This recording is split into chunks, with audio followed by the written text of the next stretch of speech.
Jamais sans la grâce, une dévotion matinale proposée par l'Église évangélique de la grâce en collaboration avec l'Institut de théologie de Cotonou.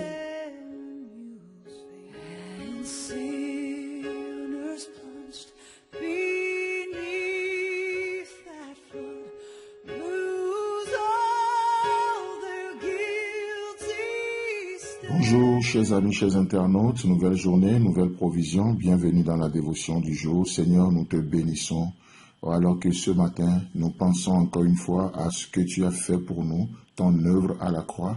Oh, viens et encourage-nous, viens et ouvre nos yeux, ôte le voile, pour que nous puissions juste voir la profondeur de ce que tu as fait pour nous à la croix, au nom puissant de Jésus-Christ. Amen. Chers amis, chers internautes, pour notre dévotion de ce matin, j'aimerais lire un passage avec vous dans Cantique des Cantiques, le chapitre 5. Déjà, les 3 premiers versets. Il est écrit, c'était la Sunamite qui parle. J'étais endormi, mais mon cœur veillait. C'est la voix de mon bien-aimé qui frappe. Ouvre-moi, ma sœur, mon amie, ma colombe, ma parfaite. Et là, nous avions eu le temps, entre autres, il y a quelques semaines en arrière, on avait déjà parlé de ce premier verset. Mais juste en réfléchissant à la Pâque ce matin, ce verset m'a tellement parlé. Écoutez la suite du verset. Et ça, c'est le bien-aimé qui parle à la Sunamite. Car ma tête est couverte de rosée, mes boucles sont pleines des gouttes de la nuit. Amen. Et cette partie-là de ce verset nous décrit parfaitement les souffrances que notre Seigneur a endurées à cause de nos péchés. Tout ce qu'il a traversé, le juste qui est mort pour les injustes, le parfait qui s'est livré pour les hommes imparfaits que nous étions. Oh, c'est merveilleux, n'est-ce pas? Et la Sunamite, elle était dans sa chambre, elle était hors d'atteinte, elle était loin de tout ce que Jésus-Christ faisait. Et il n'y avait personne. Il n'y a personne qui était à la croix avec lui. Et vous savez, là, il a dit, car ma tête est couverte de rosée, mes boucles sont pleines des gouttes de la nuit. Mais malheureusement, le bien-aimé Jésus-Christ, qu'est-ce qu'il va faire? Il va se mettre à frapper à la porte.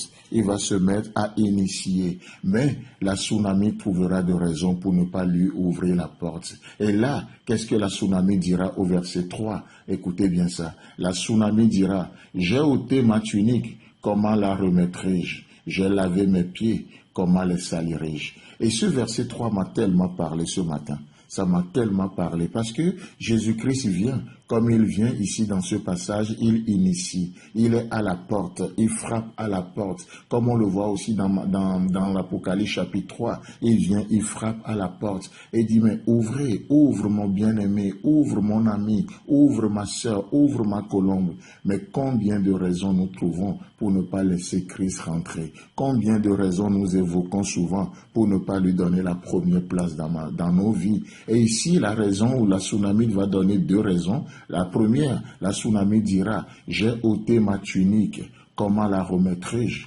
Oh, j'ai déjà enlevé ma tunique, comment je vais encore la remettre pour aller ouvrir la porte? Vous savez, pour elle, elle a juste ôté sa tunique. Mais laissez-moi vous dire que pour Jésus-Christ, oh, on lui a ôté, non seulement on lui a ôté sa tunique, non seulement sa tunique lui a été ôtée, mais elle a été déchirée, elle a été ensanglantée. Sa tunique a été déchirée, tirée au sort. Pensez à ce qu'il a subi, à tout ce qu'il a traversé, le prix qu'il a payé pour nous. Mais combien nous on dit, non mais moi j'ai ôté ma tunique, comment la remettrai-je? Non, lui ne pouvait même plus remettre sa tunique était ensanglantée. Elle a été déchirée, tirée au sort par les soldats romains.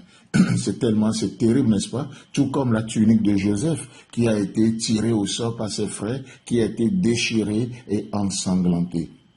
Et lorsque nous découvrons ce que Christ a fait pour nous, nous réalisons que non, nous pouvons faire des sacrifices, nous pouvons aujourd'hui aller au-delà de humainement correct pour répondre à son appel. Comme l'a dit cet homme, il dit, mais si Christ est Dieu et il est mort pour moi, aucun sacrifice de ma part ne sera trop élevé pour lui. Amen. Si Christ est Dieu et il est mort pour toi, aucun sacrifice de ta part ne sera trop élevé pour lui. J'ai ôté ma tunique, comment la remettrai-je? La deuxième raison, j'ai lavé mes pieds, comment les salirai-je? Mais laissez-moi vous dire que oui, nous, On oublie que même si nos pieds sont sales, il est celui qui lave les pieds des pécheurs. Il a démontré dans Jean chapitre 13, n'est-ce pas? Il a lavé les pieds de ses disciples. Oh, combien on oublie, on méconnaît ce Dieu que nous avons. Oh, et j'ai lavé mes pieds, comment les salirai-je? Oh, nous, on parle juste de salir nos pieds, mais laissez-moi vous dire que lui, ses pieds ont été crucifiés. Ses pieds ont subi la force du clou qui les avait percés. Les pieds, ça parle de notre marche de tous les jours. Mais les pieds de Christ étaient ensanglantés. Et ils avaient pris les clous, les marques des clous sont là. Et mais nous parlons des pieds salis. Et on oublie qu'il est celui qui lave aussi les pieds. Chers amis, chers internautes, ce matin, j'aimerais juste nous encourager à considérer le prix qui a été payé. Alors, s'il est Dieu et il est mort pour nous, aucun sacrifice de notre part aujourd'hui ne sera trop élevé pour lui. Que le Seigneur vous bénisse. Nous vous souhaitons une bonne fête de Pâques. Et si Christ tarde à venir, on se retrouve la semaine prochaine. C'est tout le temps que nous avons. Si vous avez aimé cette dévotion, parlez-en à vos amis. Parlez-leur du message de la grâce et de ce qu'il fait dans vous. Pour un sujet de prière, une question ou plus d'informations, contactez-nous. Téléphone 64 88 35 87 ou 96 42 69 05 ou par WhatsApp au 94 75 80 20.